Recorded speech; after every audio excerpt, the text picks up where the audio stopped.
Hello and welcome to my Throne of Thunder raid guide. My name is Aliena, and in this video I'll show you all you have to know about the twin Consorts, the 11th boss in this new raid instance. We completed this fight with 2 tanks, 3 healers, and 5 DPS, but similar raid configurations may work just as well. The twin Consorts is a 4-phase fight. In the first phase you face Lulan, the Mistress of Solitude, or otherwise deemed Night Consort. This phase lasts a flat 3 minutes. In the second phase you're up against Suan, the Mistress of Anger, or otherwise deemed Day Consort. This phase also lasts 3 minutes. In phase 3, they'll both be attacking at once and you have to choose to kill one of them. For the sake of this guide, that will be Suan. In the last phase, you're up against the leftover consort, which will be Lulan. As for positioning, your tank should keep Lulan in the middle of the room, and your ranged DPS and healer should spread out 8 yards apart. You will need to designate one of your DPS to activate Celestials. We'll go over this later. Our Shadow Priest did this in our raid. In the first 2 phases, the non-active consort will still use limited abilities from the background, but she won't actively attack your raid. Let's go over Lulan's abilities in the first phase. Most noticeably, she'll summon flowers in random locations. The flowers spawn little, slow-moving green clouds. If a raid member touches a cloud, they get put to sleep for 5 seconds. This is dispellable, but your raid should make an effort to avoid the clouds. Her next ability is Cosmic Barrage. This summons stars that will fall down on random raid members, knock them back, and deal moderate AoE damage. Raid members that are within 8 yards of the original target will also take the damage, which is part of the reason you must stay spread out throughout the fight. Lastly, Lulan will use Beast of Nightmare on the tank currently tanking. Only the tank who it's summoned on may attack the beast. They must kill it immediately. Healing the beast tank will put a stacking dot debuff on the healer. Only large single target heals should be used on the beast tank to avoid getting a big dot. An exception to this is atonement healing, which is not affected by this. I was able to easily heal the beast tank without ever getting a stack of the debuff. The beast will be summoned roughly every 50 seconds. Suan will occasionally pop up and cast Tears of the Sun, which is channeled AoE damage that needs to be healed through. She'll also randomly cast Light of Day, which deals 100k fire damage on a random player and anyone within 8 yards of them, another reason to stay spread out. After 3 minutes of Lulan's night phase, she'll move into the background and you'll have to deal with 3 minutes of Suan's day phase. Suan's first ability in this phase is Fan of Flames. This is used on her current tank and leaves a debuff that increases their fire damage taken by 25% for 30 seconds. Tanks should taunt off of each other while the debuff is up.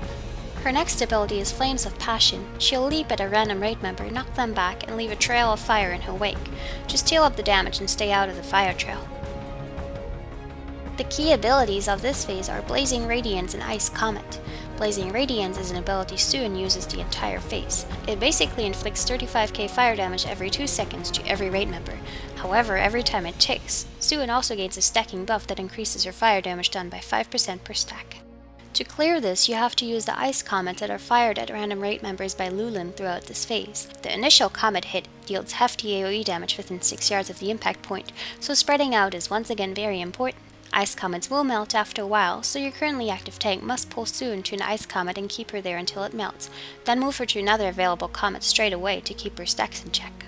Ranged raid members should stay away from any comets to avoid accidentally melting them by getting hit with Light of Day, which deals moderate AoE damage within 8 yards, but as mentioned, is capable of melting the Ice Comets. After 3 minutes of kiting her around, you'll hit phase 3, Dusk, and both Lulan and Suan will be active at the same time. Your tanks each need to pick up 1 boss. They retain their health, so Lulan will become active with the health you got her down to in phase 1. You want to kill Suan in this phase for one single reason. If you were to kill Lulan first, you'd run into a problem in phase 4. There would be no Ice Comets to keep Suan's stacks at bay. That would be very painful. This is the most hectic phase of them all, and Bloodlust as well as defensive raid cooldowns should be reserved for this phase and used liberally. Lulan gains a new ability called Tidal Force, which is very reminiscent of Ragnaros' waves, except much faster. She's invulnerable and won't attack while channeling Tidal Force, but it inflicts a lot of raid damage. Defensive cooldowns such as Devotion Aura, Revival, and Spirit Shell are very useful doing this. She still continues to cast Ice Comet. However, Sleepy Flowers, Nightmare Beast, and Cosmic Barrage are not used. Suan will no longer use Fan of Flames, eliminating the need for tank switches in this phase, nor Tears of the Sun. She will, however, still use Blazing Radiance, the stacking damage buff and continuous AoE damage, and Light of Day, which is AoE damage within 8 yards. She also still uses her Fire Trail. Your raid should continue to be spread out. Your Suan tank must continue to drag her over to the Ice Comets. Your healers must keep up with the considerable raid damage and employ healing cooldowns, and your entire DPS should be focused on burning Suan down. Once Suin dies, you enter Phase 4, the final night phase. This is a repeat of Phase 1 with the exception that Suin is dead, so she'll no longer pop in with Tears of the Sun or Light of Day. This is the easiest phase in the whole encounter, and if you made it here, you are more or less guaranteed a kill as long as you beat the 10-minute enrage timer. Lastly, let's talk about the Celestials that I mentioned at the very beginning. During the fight, you can activate Celestials to give your raid helpful boons. You should designate a single raid member for this job, preferably somebody reliable whose DPS is expendable. At the edges of the twins' room, you see 4 Celestial statues. These are clickable. Once clicked, the player is transported to a separate room with a bunch of stars on the ground. To activate the Celestial's help, the player must trace the star pattern belonging to the Celestial in question. It shows up on the screen, but it should be studied in advance. Each Celestial can be activated twice during the fight, as the statues reset at the start of Phase 3. To help you rate the most, they should be activated exclusively during the second and third phase. The boons are as follows. The Ox grants plus 50% maximum health to all raid members for 30 seconds. This is probably the least helpful Celestial, but it still has purpose during high damage phases. The Crane will activate a flock of cranes that will run all through the room. If a crane touches a boss, it will inflict 5 million damage to it. Tanks can drag the bosses a little, but it's somewhat random as to how much they get hit by the cranes. The Serpent will restore health and mana over 30 seconds and is incredibly useful for healers. The Tiger will speed up time for the raid and make abilities that were previously unavoidable, such as Tidal Force and Ice Comet, able to be dodged. All 4 Celestials should be activated twice, but if you find you don't have enough time to activate all 4 before the Phase 3 reset, it's recommended to at least activate Crane and Serpent.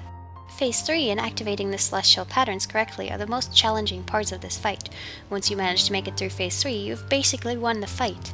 I'm putting a link to the whole encounter in the video info in case you want to see how we dealt with the various mechanics in detail. Good luck and have fun!